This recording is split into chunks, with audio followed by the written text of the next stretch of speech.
Je vais te montrer comment tu peux optimiser ton compte Instagram facilement. Alors pourquoi optimiser son compte Instagram? Tout simplement parce que c'est important d'attirer les bonnes personnes. Comme je te l'ai dit, les personnes, quand elles vont sur ton compte Instagram, elles doivent comprendre qui tu es, qu'est-ce que tu proposes, pourquoi elles devraient regarder ton contenu et surtout pourquoi s'abonner à toi.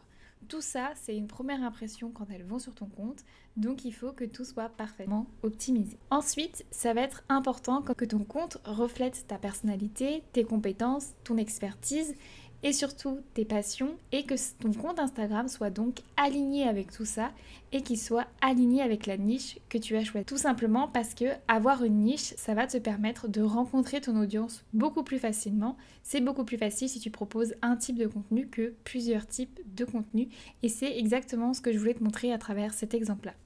Quand on voit ce feed Instagram, on ne sait pas trop à qui on a offert et surtout quel type de contenu on va pouvoir consommer à travers ce compte. Il n'y a pas vraiment un domaine qui ressort plus que l'autre.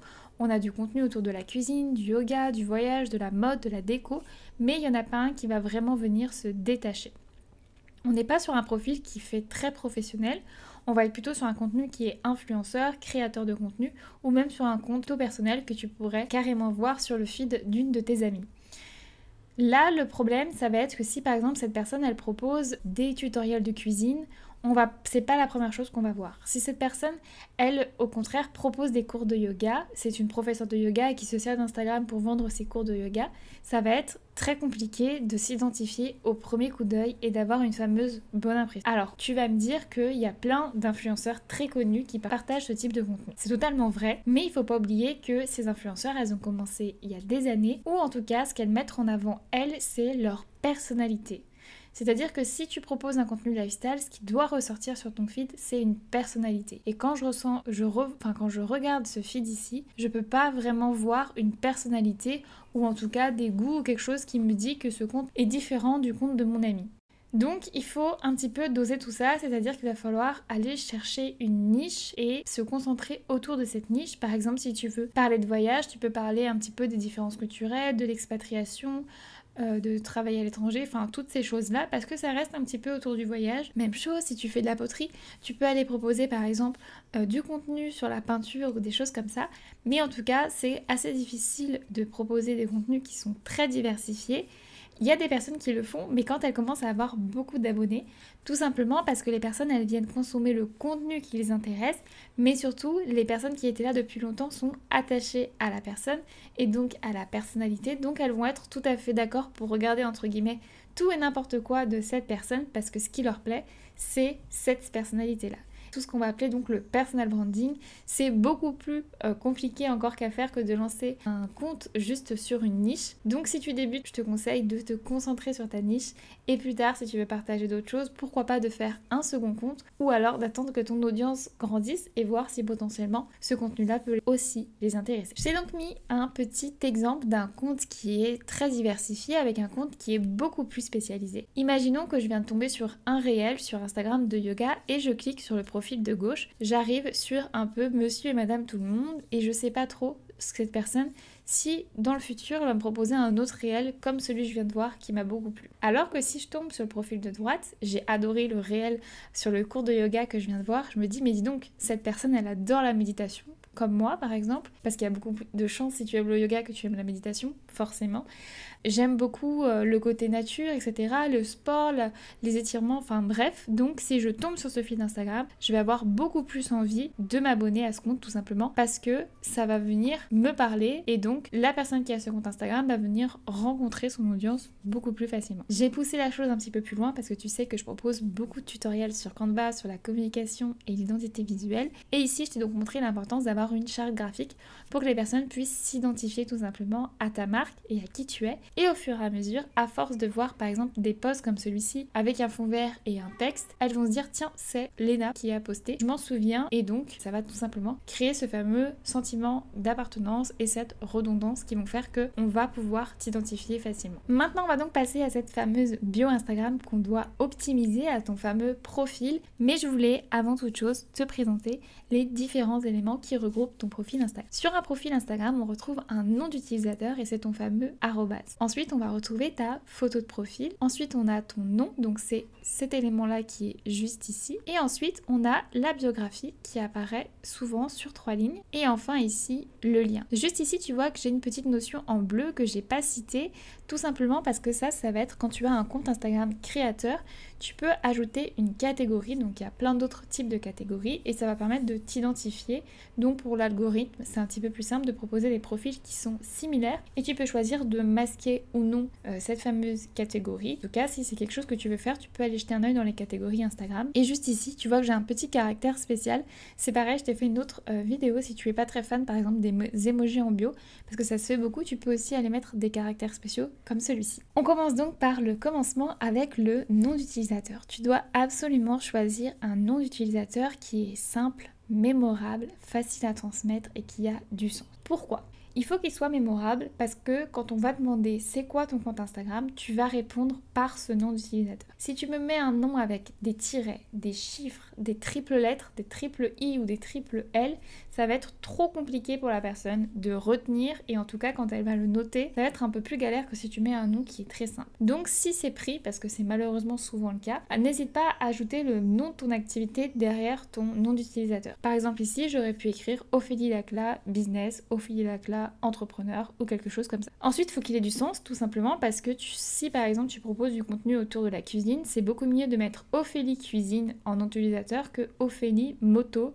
Si par exemple je suis passionnée de moto alors que je propose du contenu de cuisine, ça n'a pas trop de sens. Donc il faut vraiment essayer de mettre un nom d'utilisateur qui a le plus de sens possible et qui est surtout mémorable. Ensuite on va passer au nom. Donc après le nom d'utilisateur qui est différent du nom. Pour rappel, le nom d'utilisateur c'est ton arrobase, mais le nom c'est celui qui va te permettre de ressortir sur le nouveau moteur de recherche Instagram parce que depuis peu tu as peut-être remarqué que tu peux rechercher dans des catégories et ça marche exactement comme sur le référencement SEO donc sur Google, c'est-à-dire que quand tu tapes recettes de gâteau au chocolat, tu as exclusivement des recettes de gâteau au chocolat qui ressortent. C'est la même chose ici. Si tu tapes par exemple yoga, tu as exclusivement des professeurs de yoga qui ressortent. Donc ton objectif, ça va être de te référencer dans ton domaine et donc de mettre en avant ton activité. Donc par exemple ici, j'ai mis que Léna était professeure de yoga, comme ça elle pourra ressortir dans la recherche yoga. Si toi tu n'as pas d'idée, tu peux suivre le modèle tout simple, prénom, nom plus activité et ça fera largement l'affaire. Ensuite on va passer à la fameuse photo de profil. Alors pour la photo de profil, je te propose quelque chose d'assez simple, il faut juste que ça soit qualitatif. Même chose, on garde toujours le sens, on va pas mettre une photo de soi avec des animaux si on propose pas de contenu autour des animaux.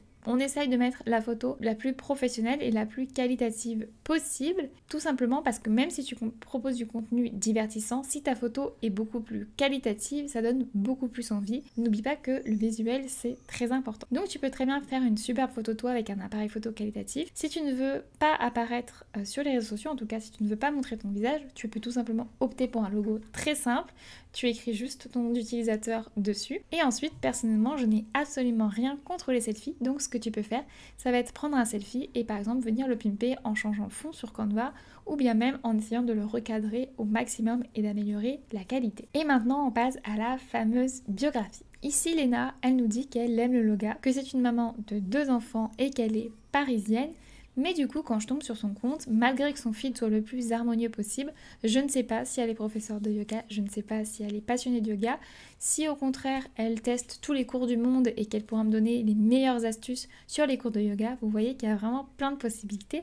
Et du coup, le but de ta biographie, ça va être d'aiguiller les personnes, d'aller rencontrer cette fameuse audience et de leur dire moi je m'appelle Ophélie et je t'aide à lancer une activité en ligne et je fais plein de tutoriels sur ma chaîne YouTube, donc viens me voir. Là, c'est Léna, elle est professeure de yoga et elle va te permettre de transformer ton quotidien avec le yoga. Elle est spécialisée en yoga prénatal, donc là, elle va vraiment aller se nicher, c'est ce que je te disais tout à l'heure. On va pas viser tout le monde, on va viser les femmes et en plus de viser les femmes, on va viser les femmes enceintes. Et là, du coup, elle aura peut-être moins d'abonnés que tous les autres professeurs de yoga, mais elle aura des abonnés qui sont très qualifiés, qui sont exactement ce qu'elle veut. Elle aura tout simplement rencontré son audience et c'est le plus important. Je sais que tout le monde veut absolument avoir des abonnés et moi la première parce que dans le sens, ça me fait plaisir quand les personnes s'abonnent parce que je sais que mon contenu plaît donc c'est beaucoup plus encourageant. Mais n'oubliez pas que derrière ces chiffres, il y a des personnes et il vaut mieux avoir des personnes qui vous ressemblent, qui vous suivent que tout et n'importe quoi. Ça ne vous apportera pas grand-chose. Et pour optimiser cette bio-là et l'écrire de cette manière-là, ce que tu peux faire, c'est soit utiliser l'intelligence artificielle comme ChatGPT. Je t'ai mis un prompt en barre d'infos que tu peux utiliser et dans ce cas-là, il va aller générer ta biographie automatiquement. Et donc pour optimiser cette bio, hormis ChatGPT, ce qu'il faut que tu respectes et que tu évites absolument, c'est ces fameuses 4 erreurs, c'est-à-dire de mettre des choses inutiles. Ici, Léna nous dit qu'elle est maman de 2 enfants. Ok, mais pourquoi elle nous donne cette information? Si elle est spécialiste du yoga prénatal, dans ces cas-là, ça m'intéresse parce que je sais que Léna a déjà été maman, donc je me dis, elle sait de quoi elle parle. Donc dans ces cas-là, c'est une information qui est intéressante, mais qu'on va transformer. C'est toujours le but. Si c'est intéressant, il n'y a pas de souci, on le prend, on le transforme. Là, après, on va apprendre à mettre un petit peu justement des paillettes, un côté marketing, on va apprendre à marketer son offre, mais ça c'est un autre sujet. Ce qu'il ne faut pas faire donc, c'est énumérer ses services. Vous faites des épilations, des soins du corps, des soins pour la peau, tout simplement parce que si j'arrive sur un compte Instagram qui a une biographie avec tous les services, je vais pas forcément voir la différence entre le compte de cette esthéticienne et le compte d'une autre esthéticienne. L'objectif là, ça va être justement de marketer votre offre, et c'est-à-dire de parler de vos produits et de vos services sans vraiment en parler. Ce que vous pouvez faire donc, c'est par exemple mettre « Je vais te rendre plus belle en 30 minutes, comment améliorer ta peau, mes conseils pour que ta peau soit plus belle, 30 minutes de détente avec moi ». Enfin bref, toutes ces choses-là qui vont faire que votre offre soit beaucoup plus marketée. On ne veut pas voir apparaître vos services, on veut voir votre personnalité et un petit peu ce que vous transmettrez à votre audience. Ensuite, une erreur que tu peux faire, c'est de ne pas mettre de lien. Même si tu es influenceur, même si tu proposes du contenu, tu peux toujours aller chercher, inciter ton audience à par exemple regarder ton livre de recettes, aller sur ta chaîne YouTube. Enfin bref, là sur le CTA, ça va être à toi de réfléchir où tu veux rediriger ton audience, où tu veux que ton audience te suive et si potentiellement elle doit acheter un de tes produits ou de tes services, ça doit être ici que ça se passe. Et ce que tu dois faire donc pour ça, c'est de mettre ton fameux appel à l'action, c'est-à-dire celui qui va inciter ton audience à faire cette chose-là et mettre le fameux lien pour que ton audience soit redirigée quelque part. Si tu ne sais pas créer des liens, tu peux regarder donc des vidéos sur ma chaîne YouTube où je t'apprends tout ça, comment créer une page de capture, comment créer une newsletter. Donc si ça t'intéresse, jette un coup d'œil en barre d'infos ou dans mes vidéos YouTube. N'hésite pas à mettre en commentaire ton compte Instagram pour que je puisse aller jeter un œil ou créer une vidéo à ce sujet-là pour l'utiliser comme cas pratique. N'hésitez pas à tester, à utiliser le prompt ChatGPT si vraiment vous êtes débutant. Vous n'avez pas besoin d'avoir une biographie qui est absolument parfaite dès le début, vous pouvez toujours la changer, donc n'hésitez pas à faire vos premiers essais et à la changer en même temps que votre compte évolue, que votre niche évolue. Tout peut changer, rien n'est fixe, donc lancez-vous et ajustez par la suite. En tout cas, merci d'avoir regardé cette vidéo et on se retrouve très vite pour un prochain tuto.